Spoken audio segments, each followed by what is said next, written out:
大家好，这一节我们讲点什么？讲点 K 线，一个是常规坐标，还有一个是对数坐标。很明显的看到是完全不一样的啊。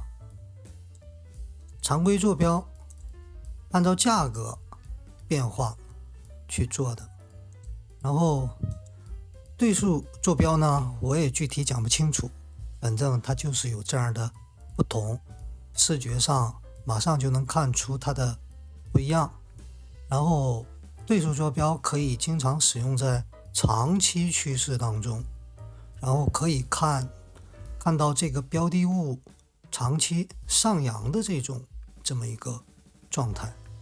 但是常规坐标呢，它只是单纯的把价格给你呈现出来，所以说有些时候它的趋势到底是上扬的还是下行的，是很难判断的。然后还有一个问题，我们回到日线，当你画一个趋势线的时候，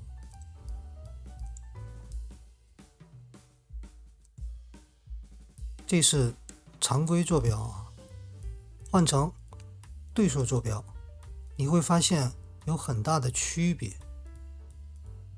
所以我们看一个阶段趋势的时候，我们要两种换着看啊。我会经常使用到这个对数坐标。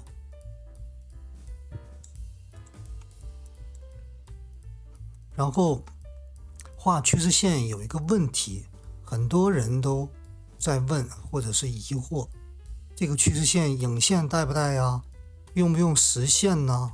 或者是几根以上连起来它算有效啊？理论上3根以上就成为一个趋势啊。然后影线、虚线这个算不算？当然算啊。但是有些时候可能还会专门把实线连在一起，也就是说像这个地方这么把实线连在一起也有啊，都有可能。那我们应该怎么去画这个趋势线，它才能更好的让我们选择恰当的进场时机呢？这个需要我们根据行情大量的去实践验证啊。它不是谁说了就算了，一定会是怎么样？不是的啊，完全根据行情，然后根据你实战的反馈验证，然后你自然而然，每个人他都会有一个习惯跟标准。只要是什么原则只有一个，只要是能让你能够选择恰当的进场时机，然后能够管理好你的风险，那就是好的技术分析啊。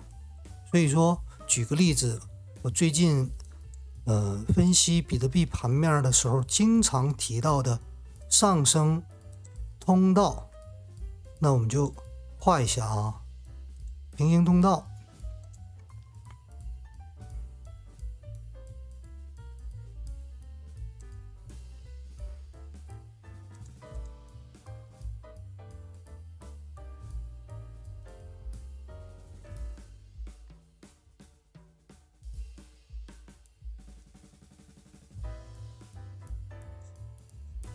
我是把这几根线连在一起，然后这个中轴线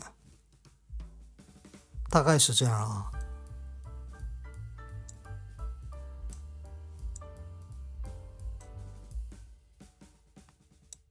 这样的话你就会发现什么？成交量多的地方，还有密切纠缠的位置，盘整很长时间的位置，踩住了上去，跌破就回调，然后关键位破位它会瀑布，然后下沿踩着继续向上，中轨踩住继续向上，打到上沿回调，打到上沿回调，打到上沿纠缠。所以说这个上升通道线就是这么画的啊。然后这个有利于你看整个这个大的趋势的变化以及关键位的选择。然后这个时候我们看一下常规坐标，这样的话一下子就变了啊，变了很多。常规坐标它就已经踩住了，是完全不一样的状态啊。所以说希望大家多多实践，知道了以后呢，经常去使用，然后复盘。那好，这一节就讲到这儿，祝大家交易顺利。